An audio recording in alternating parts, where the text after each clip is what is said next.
Agora a gente vai para o noticiário internacional.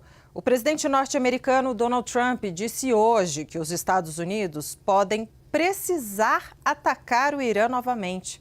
Questionado sobre a baixa popularidade da guerra, Trump disse que não tem tempo para explicar a necessidade do conflito e que não vai deixar o Irã ter uma arma nuclear. Quem traz os detalhes é a nossa correspondente Priscila Iasbeck, ao vivo de Nova York. Muito bem-vinda, Priscila. Boa tarde para você. Oi, Débora. Boa tarde a você, ao Yuri, a todos que nos acompanham. Donald Trump foi questionado por jornalistas na Casa Branca hoje pela manhã sobre a guerra e ele disse, em resposta inclusive a uma pergunta de uma jornalista da CNN, que ele estava a 1 hora de distância de fazer um ataque ao Irã, que estaria planejado para essa terça-feira. E ele disse no momento da entrevista que o ataque estaria acontecendo naquela hora exatamente. Ontem, inclusive, ele fez uma publicação nas redes sociais, a gente chegou a falar sobre isso no 360, dizendo que Emirados Árabes Unidos, Arábia Saudita e o Catar intervieram e pediram para que Donald Trump adiasse esse ataque diante da possibilidade de avanço nas negociações. Trump também disse que essa pausa é uma pausa por tempo limitado. Ele falou que esse ataque poderia ainda acontecer dentro de 2 dias, 3 dias, talvez na sexta, no sábado, no domingo ou então no início da semana que vem. E ele disse que ele não pode permitir que o Irã tenha uma nova arma nuclear. Ele também disse que conversou com os países árabes ao longo dos últimos 2 dias e que todos estão trabalhando juntos e que os países árabes disseram a ele que estão fazendo avanços na negociação, eles que estão intermediando, então, as conversas entre Estados Unidos e Irã. Ele foi questionado também sobre a preocupação desses líderes em relação a possíveis ataques retaliatórios do Irã aos seus territórios, como aconteceu no início do conflito, lá em 28 de fevereiro, quando Estados Unidos e Israel atacaram o Irã e o Irã revidou também atacando esses países, e Donald Trump admitiu que isso poderia acontecer e disse que o Irã ainda tem alguma capacidade militar, não muita, mas ainda tem alguma, mas ele disse que ainda assim talvez seja necessário dar um grande golpe no Irã, então deixando em aberto essa possibilidade de retomar os ataques contra o Irã depois desse cessar-fogo que foi firmado lá no dia 7 de abril e que tem sido visto inclusive como um cessar-fogo frágil enquanto as negociações não avançam. Os Estados Unidos querem que o Irã suspenda o seu programa nuclear por um prazo de pelo menos 20 anos. O Irã já falou que não suspenderia por esse tempo todo, talvez por um período menor de 5 anos, mas agora, depois que o Irã percebeu que tem uma ferramenta muito eficaz de pressão contra os Estados Unidos, que é o fechamento do Estreito de Hormuz, que é responsável por 1/5 do transporte global de petróleo, o Irã já não quer mais conversar, inicialmente pelo menos, sobre a suspensão do seu programa nuclear e propôs nas últimas ofertas fazer a reabertura do Estreito de Hormuz e o encerramento do conflito para posteriormente os países conversarem sobre uma possível suspensão do seu programa nuclear. E é por isso que muitos especialistas dizem que as discussões retrocederam inclusive para um nível anterior ao que existia antes do conflito, quando Estados Unidos e Irã já vinham conversando sobre um novo acordo nuclear, inclusive em Genebra e também em Omã. Além disso, Donald Trump também falou que o conflito não é impopular. Ele falou que, na verdade, o conflito é popular quando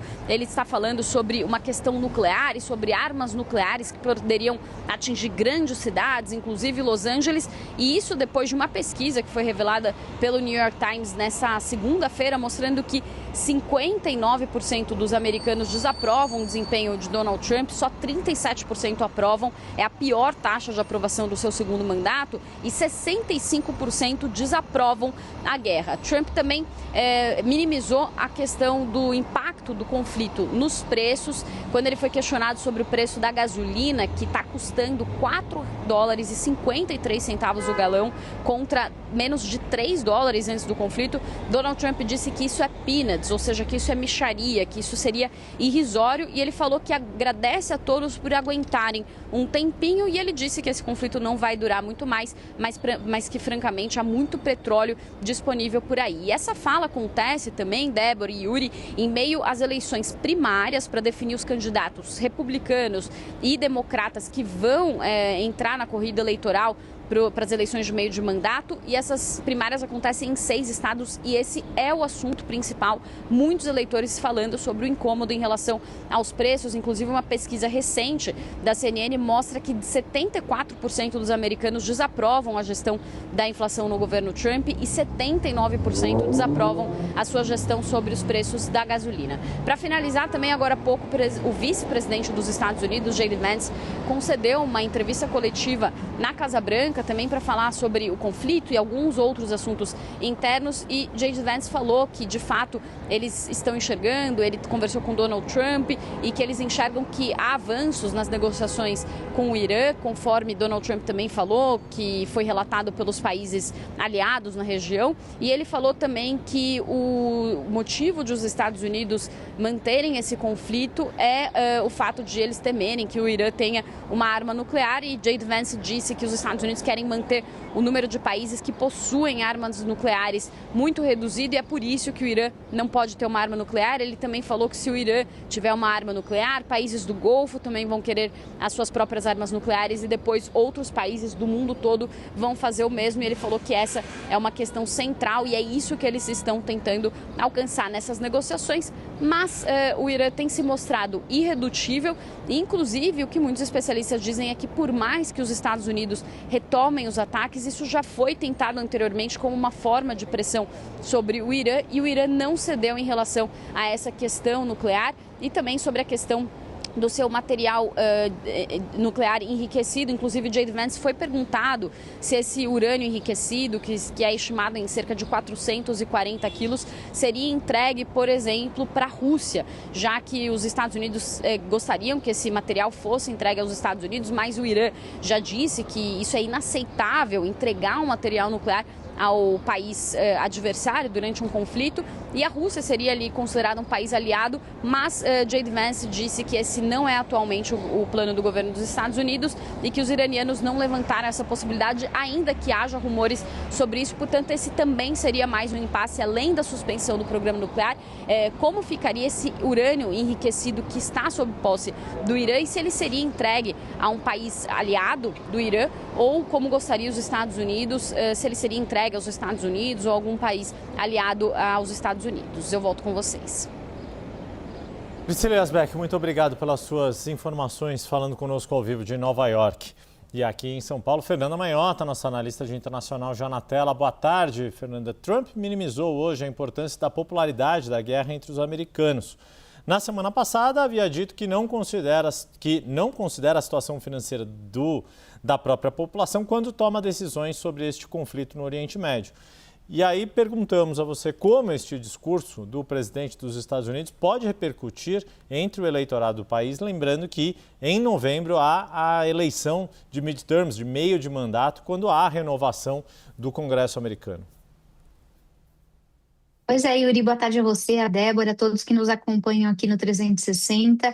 Yuri, claramente a estratégia do presidente Trump nesse momento é tentar, de alguma forma, mudar o foco do debate, né? Então, ele tenta deslocar a ênfase que a impopularidade mostrada nas pesquisas traz, sobretudo pelos efeitos econômicos e pelo custo da guerra, para uma narrativa que vislumbra priorizar muito mais a ameaça nuclear e a agenda de segurança, né? Essa é claramente a estratégia que ele adota nesse discurso. E ele, ao fazer isso, tenta se colocar numa posição que é bastante típica de outros presidentes americanos do passado, que é aquela ideia, né, que vem à tona com a noção de liderança acima da opinião pública, né? Então ele está ali tentando transmitir a ideia de que ele faz o que seja necessário, mesmo que isso não tenha necessariamente um apelo ou não seja um consenso popular.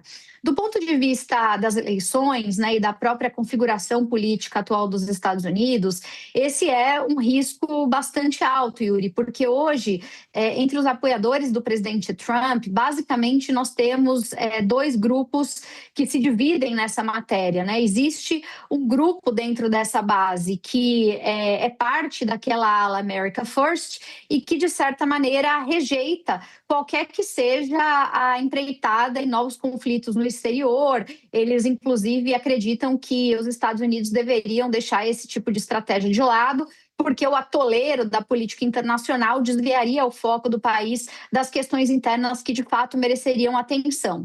E existe, do outro lado, aqueles que se sensibilizam, né, com essa narrativa de ameaça, de segurança, do inimigo a ser combatido.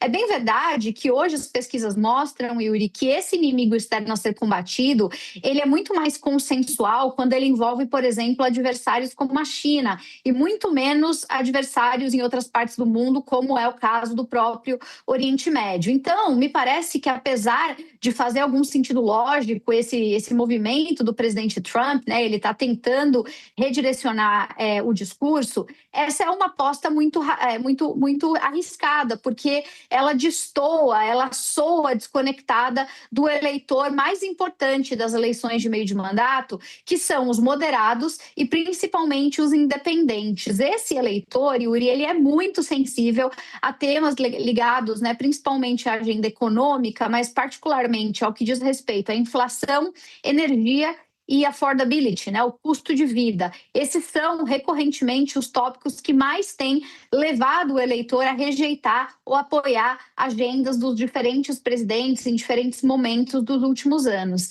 Então, embora essa estrutura que aqui em inglês a gente costuma chamar de rally around the flag, né, essa coisa de tentar promover uma lógica patriótica, né, um efeito patriótico ligado à ameaça externa, ele possa até existir, ele talvez não tenha o efeito duradouro que o presidente Trump precisa. Ele tende a ser, nesse momento, um efeito temporário. Então, a sensação que dá, olhando para os números, né, e para as lideranças que estarão na urna em 2026, é de que o presidente Trump está mais preocupado em criar legado como o último de seus mandatos do que efetivamente em apoiar quem esteja abraçado com ele na fotografia, esperando que isso possa reverter em eleições favoráveis nesse mês de novembro. Tenho a sensação de que ele, no final do dia, está olhando mais para o próprio umbigo, no sentido dos feitos, né, da sua administração, do que necessariamente preocupado com o resultado eleitoral. Embora ele vai ser, se os republicanos perderem maioria no Congresso, um dos maiores prejudicados, já que ele vai ter que governar por mais 2 anos sem o apoio da Casa Legislativa, né, das casas legislativas, o que para ele vai ser bem difícil em termos de realização de alguns projetos, Yuri.